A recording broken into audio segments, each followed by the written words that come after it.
What's going on, y'all? Welcome to another episode of the Geek Out Room podcast. Don't forget you can listen to our episodes over on Spotify and Apple Podcasts. Just type in Geek Out Room podcast in the search engine and you should find us. And don't forget you can watch our episodes over on our YouTube channel, Sauceless Entertainment. And with that being said, we're talking about Dispatch. Let's do it. So Dispatch is a game that I've been playing lately on my PS5. And starring Aaron Paul and Laura Bailey. If you're familiar with anime, you know Laura Bailey's resume. If you're familiar with Breaking Bad, you know about Aaron Paul. Most people do. And this game is a very pleasant surprise because I'm not going to lie, I forgot this game was coming out. I remember them showing it at the Game Awards, and I just completely forgot about it. And then it came out. I heard a lot about it. Watched like 10 minutes of gameplay online, and then I paused it, and I was like, I need to buy this game and play it for the channel. So I am playing it on the Sauceless Entertainment channel. By the time this video comes out, I should have episodes 1 through 3 out, with 4 that's already recorded being posted later in the day. But yeah, this game's amazing, and I think Aaron Paul, first and foremost, does an amazing job as a voice actor in this one. I think that he does a better job here than he did in his recent cameo in Invincible. With that being said, I did not hate his voice acting in Invincible. I just think Robert Kirkman gave him the, hey, we're hiring you to be Aaron Paul for this. I think this character and how you can tell what scenes from Breaking Bad and El Camino, for that matter, that Robert Kirkman said, I need you to replicate that energy for this character. And I think the character in Dispatch, Robert Robertson, requires a different nuance, or it really just is a character with a completely different character with a completely different story and demeanor to him that requires a more subtle performance, a more dialed in performance than his character on Invincible. So those two different characters, hard to compare the two, but you can tell that he's focused and he's ready to go, and he really delivers some of his best stuff in Dispatch.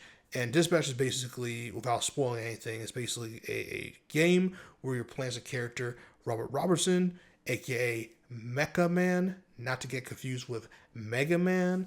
And he has no powers, his suit gets messed up, and so he's approached by a really hot blonde superhero girl, and she offers him a job at SDN, which is one of the biggest superhero dispatch networks in the world. I think it's based in Los Angeles, if I'm not mistaken, or something like that. And while they agree to fix his suit if he goes to work for them as a dispatcher. So basically, he's behind a desk, and he has a team of former villains turned superheroes, and he's having them go dispatching them on missions break up a fight at a college game, or protect the CEO from getting assassinated, stuff like that. And it's a very tamed version of Suicide Squad. It's like, what if Suicide Squad met My Hero Academia, met The Boys, met Invincible? That's what this game kind of feels like in terms of the world. It's not as grim, nearly as grim as Invincible or The Boys so far. Anyway, I'm only at 4 episodes in. We all are only 4 episodes in, but it's still. It has its moments, man. It's so weird. It's not like all those shows I mentioned. It's not like it's taking the best from all those shows, but just taking certain elements and drawing certain inspirations from all those properties and making something really, really fun and beautiful. And I haven't mentioned this already. This is a choice-based game similar to The Walking Dead, similar to The Wolf Among Us. So one of those games where you make decisions, and based on your decisions kind of changes the outcome or changes your relationships with other characters in the game. Okay? And there's a love triangle that I will not say who is involved in it, but there's a love triangle, and that has been super interesting so far to see. And what I like about this game too is how even a lot of these heroes, they're very human underneath all of what they're doing. And these villains turn heroes, these misfits of society who no one cares about and doesn't want to give any chances to, want a chance of redemption. They want a chance to turn things around for themselves and show that they're capable, they're not wasting space, and they all have their different motivations. And I like that. Now, we're only 4 episodes in, but I do hope in the next couple episodes or whatever's left this season that they flesh out more of the characters on the team, because right now I feel like a lot of them are taking a back seat.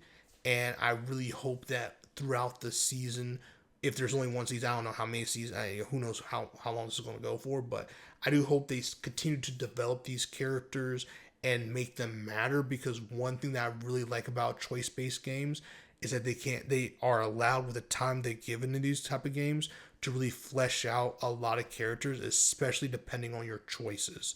So I hope they do that going forward. I do feel like some of the characters are taking a huge backseat when they could continue to be getting developed through certain things and certain moments.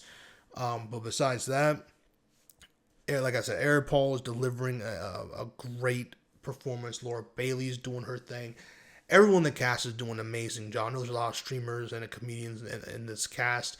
Not familiar with really any streamers at all. I don't really watch streamers or anything like that. But I know a lot of people are excited. A lot of people love it. So that's dope. And usually when you have all these high profile people, sometimes more often than not, the product can suffer because of it. Because a lot of money goes to them. Not as rightfully so, but not as much as like the animators, or the time can be constrained. All these different things. But you can tell this game was carefully crafted. It's a very loved project, taking a lot of inspiration from a lot of different places, but making it their own. And the decisions so far, the options that you get are pretty cool. I love that this is a adult workplace drama, if you will, in a way. And that's really cool, because you don't get many stories like this. And a very similar thing I can say is like in the East, especially in Japan, where they have like those games where I think Clannad After Story is one, like where you can usually play like a high school student, and you have your love interest, you have your best friends, and you get these choices, and you get these different love routes and all kinds of stuff like that. That's kind of what they're doing here with this choice-based game, but again, as an adult workplace drama, and I really mess with that heavy. I think that adult life and college life are very or especially college life. This is not about college, but those two aspects get really underrated. Like they get kind of pushed aside when it comes to a lot of like TV shows and stuff like that, because of the range that high school students can give opposed to college or young adults. So that's very interesting, and I'm really enjoying this game so far, dude. I forgot about it. Watched 10 minutes of this gameplay, knew I had to get on the sticks immediately for myself and play for the channel, and I just don't regret it. I think that this game shows a lot of promise, and I hope that this game pushes more companies who always want to do choice-based games to do it, because choice-based games are some of my favorite to play. It's super interactive. I mean, all games are, but it's super interactive with the story. The cinematics in here, when they're having the moments where you're not picking or choosing or influencing your decisions or other characters, is still really good. The dialogue is really, really snappy between a lot of these characters. They feel like characters, like they feel like their own characters. Don't feel like just waste of like an NPC or something. I also really enjoy the decisions. Something I feel like I haven't heard anyone talk about or praise yet is that when it comes to certain decisions in this game, they don't give the counter. There's not a lot of time to make your choice. Yes, you can read it, pause it, take as long as you need. But what I really enjoy about it is like, there'll be something where it's like, I don't know. It'll be something like, let's say it was like, hey, punch this person. But if you punch this person, and this is me making up, because I really don't want to spoil anything. So let's just say you have a character, and the option will be like, punch this character or kiss this character. And you'll have like 5 seconds to decide. But this decision will drastically change the rest of the story. It will drastically change your relationship with this other character or characters. So you have to be really, really concise, or not concise. You have to be really thoughtful of your decision and really know what you want to do. And I think that's awesome, because in real life, there's a lot of moments where you have a couple of seconds, or some things are decided in a split decision. and we don't always get a bunch of time to do what we do. So what I did enjoy about this game so far out of the 4 episodes I've played is that it's, I don't want to say realistic because it's a video game about superheroes and all this stuff, but in certain aspects like that, it is realistic. And a lot of these conversations, a lot of dialogue between a lot of these characters are very human. They feel very realistic. And I think they're shaping up to make Robert Robertson one of the better main characters I've played as in a long time. And I know for a fact a lot of people in 2026 will be cosplaying these characters from Dispatch. If this game came out like 3 months earlier than it did, people will be cosplaying as these characters in Dispatch effective this Halloween. You know, like it's one of those things. So don't forget to like, comment, subscribe, and share. Those are my thoughts on my spoiler-free review of Dispatch. I just think it's an amazing game with great dialogue, really cool options, heroes that are more than meet the eye, characters that are really self-aware, which is very pleasant. And yeah, just a game that is $30 and deserves your attention and love. See you on the next one. Deuces.